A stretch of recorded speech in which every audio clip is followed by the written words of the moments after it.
Oh man, so Bitcoin responds with a positive green candle up 2.8% this week, breaking a 4-week consecutive losing streak. Could this week coming up, 3 days away from a critical FOMC meeting, be the weekly candle that finally regains us our EMA ribbon on the weekly chart? Or is it going to be one where we get a thunderous rejection back down towards 25k and lower? I'm going to analyze the charts and a lot more. If you appreciate the type of content, even in a bear market, we are closing in on 15,000 subscribers. Can 10 of you guys go down below if you haven't done so already, hit subscribe, and let's break through this resistance. As you can see here, fear and greed sitting at 46. Markets are at an okay level, right? The fact that Bitcoin is sitting here at 26.6 here is pretty good. A nice 2.8% week. But I've been calling that, guys, we've got to be very, very careful. Yes, it's a relief week. Yes, we had a relief week, but it's moving into the EMA ribbon. We've not done anything, phenomenal. Even if you look at the candlestick here, we pushed into our EMA ribbon during the week and then just got rejected. So that's going to become more evident when I drop down into the daily chart. If I drop down into the daily chart, you'll see exactly what happened during this week. We started off here, moved here on Tuesday into our EMA ribbon. You can see the wicking candle here. Again, if none of this makes sense to you, ijaz.uk/TA. We go over these candlesticks exactly because every single candlestick, contrary to popular belief, tells you a full story. This here on Tuesday, we had a big move into the EMA ribbon. Then later in the day on Tuesday, we got rejected closing here, right? So we got rejected in the EMA ribbon. Next day, we pushed into the EMA ribbon. We kept pushing into the EMA ribbon. But look at this. This is a doji candle. This shows indecision in the market. This one here on Friday. So on Friday, you could see that the kind of bullish movement here into this EMA ribbon was starting to weaken out. There was some indecision in the market. Bulls wanted to proceed, but didn't quite have enough strength. Bears were like, nah, we're going to send you back from this EMA ribbon. And you could see here, Saturday and Sunday here today, some more indecision in the market. It looks like the bears want to reject us and send us back down from the EMA ribbon. Remember, when you move into an EMA ribbon, it acts as resistance, and it's quite a powerful daily EMA ribbon here. So the bias on the daily chart is to the downside. Now, in order to change that, Bitcoin needs to close above its daily EMA ribbon. And that would entail a close above 27.162. Call it 27.2k, a daily close, and we're up and good, right? So like a little move here, a bounce here, push to the upside, close in a couple of days or so above, and then we reclaim our EMA ribbon. But that's not going to be easy, right? Bitcoin, if you look here, zooming down to the 4-hourly chart, is holding on to its 4-hourly EMA ribbon. And this is the one that has to set the pace, right? If we want to get what I just said on the daily chart, which is us reclaiming that daily EMA ribbon, this 4-hourly move needs to be powerful and needs to be extended. We already have the 4-hourly EMA ribbon in our favor on Bitcoin. And the 4-hour time frame is one of my favorites to monitor, particularly on Bitcoin. So for me, what I want to see is us start to move through this blue-colored 200 exponential moving average and really focus on this peak. This peak where we had this impulsive move here on the 29th of August and got rejected quickly the next day, that's the peak at around the 27.8 level, which we need to be pushing beyond. If we can push beyond that level, then we've got a nice big extended move back up to the levels of 29.4, 29.5, which is where we were hovering before the big dump that happened on the 18th of August. Okay, so that's something I'm monitoring here on the 4-hourly chart. Want to see us break above this peak, and then we can head higher. That being said, the higher time frames, like the daily, like the weekly, are showing that we are running into resistance. Very important to understand that. Now, if I then want to layer on the Bollinger Band, again, you guys can learn about the Bollinger Band, ijaz.uk/TA, show you exactly how to use this. You can see that the move was from the bottom of the channel towards the top, just like we expected. Now, it's very normal to kind of cool off and want to test the center line. The center line is sitting there at about 26.1. Will it want to come down, just cool off a little bit, try to collect some support before trying to mount another attack at the top yellow line at the upper side of the Bollinger Band? Similarly, on the weekly time frame, you can see exactly what's happening. We're trying to respond here from the bottom, but it's not going to be easy. For us to respond, we need to have a nice big move here up towards that 28,000, the center line, and then see if we can reclaim that to move up to the top towards the upper line at 31. So a lot of work here to do for Bitcoin, but it is possible.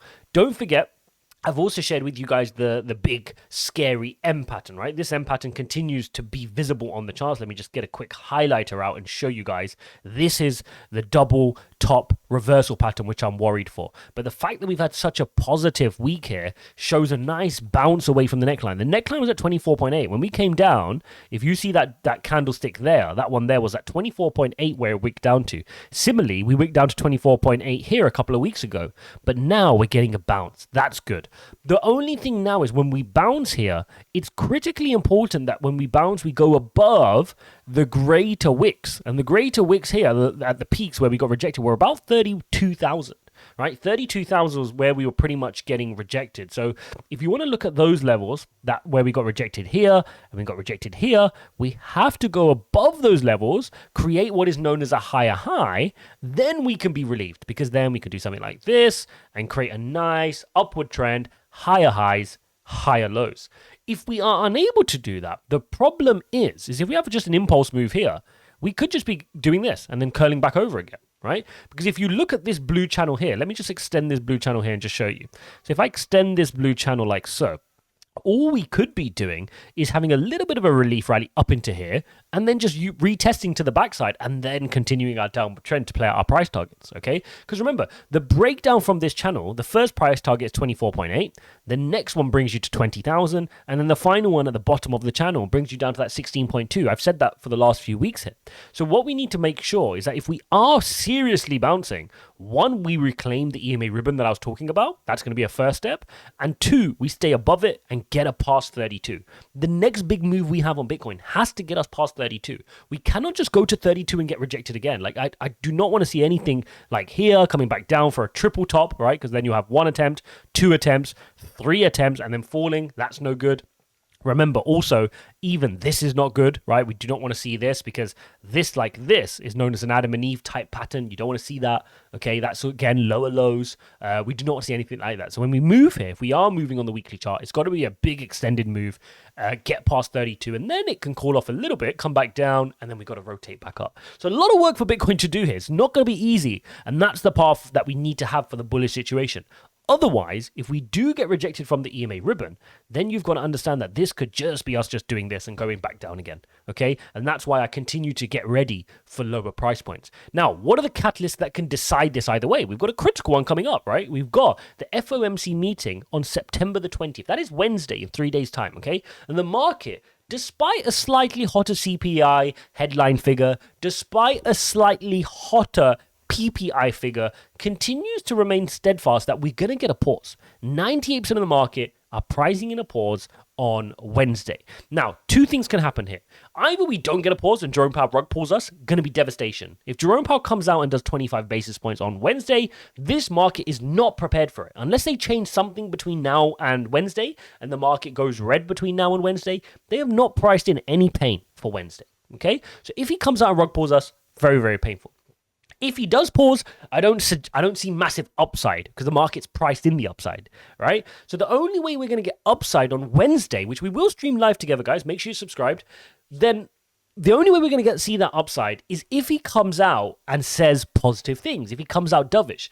I don't think Jerome Powell's going to come out dovish. He's got work to do. Inflation is threatening. It still has the potential to rear its head again. He's going to want to jawbone the markets, which is when he uses his words to tighten financial conditions, to get markets to feel a little bit nervy, to be scared of interest rate hikes, and to risk off themselves. In other words, create red in the market, rotate risk off, and that itself would tighten the market. Okay, so that's what we're looking at here. If he comes out extra hawkish, markets will tumble as well. Okay, so I can't see many positive things coming out of Wednesday in terms of a scenario because I don't see Jerome Powell coming out dovish. I can't see how he's going to come out dovish, and the market has already priced in a pause. So that's all priced into the market. If we also look at the dollar index, this is the main threat, right? This has been for a long time. I've been speaking about this for multiple months. It's on an absolute tear, 10 weeks in a row here, moving to the upside, breaking past the first pivot point, now trying to reach the second pivot point. It's just shy there of 105.9, and then it's going to want to head to the top of the wedge, which is at 107.8. This is risk rotating off. Markets are rotating risk off, and that is painful for Bitcoin. It's not a good move for Bitcoin. And the crazy thing is, it's not even like it's doing something like this and then going, it's just going straight. It's just deciding, look, I'm off and I'm gone. You can see it's well above its weekly EMA ribbon. The EMA ribbon is now flippening, right? So you're seeing here the lighter color lines are crossing over the darker color line. Does not spell good. Good for traditional markets. I mean, you can see here traditional markets had a painful week as well. I can show you this. Dow sheds nearly 300 points on Friday. S&P and Nasdaq suffer second straight week of losses. Painful for the market. In order for anything to change, we need to see Jerome Powell's stance change. We need to see inflation come down, which we didn't see last week. We need to see dollar index fall. We need to see risk rotate on. We need to see the Nasdaq do well, and we need to see Bitcoin do well. But right now, those ingredients aren't in shape, and for that reason, I'm still staying tentative, getting ready for some potential lower price points. But that being said, I'm in the market. There's no guarantee, right? There's no guarantee for lower price points. There haven't been. And that is why when I like a price, I nibble. If I like the price, I buy. We're sitting at 26.5, and any moment the next bull market could ignite. My money's in the market. A little bit of cash on the sidelines. If we do head to 25, 24, 23 and lower, I will allocate that slowly with a bunch of nibbles. Let me know, what are you guys doing in the market? How are you feeling about the market? Are you disinterested? Are you DCAing? Do you just not care? Have you got no money in the crypto market right now? Let me know your thoughts in the comments. Don't forget to go watch this video here, and I'll see you in the next one.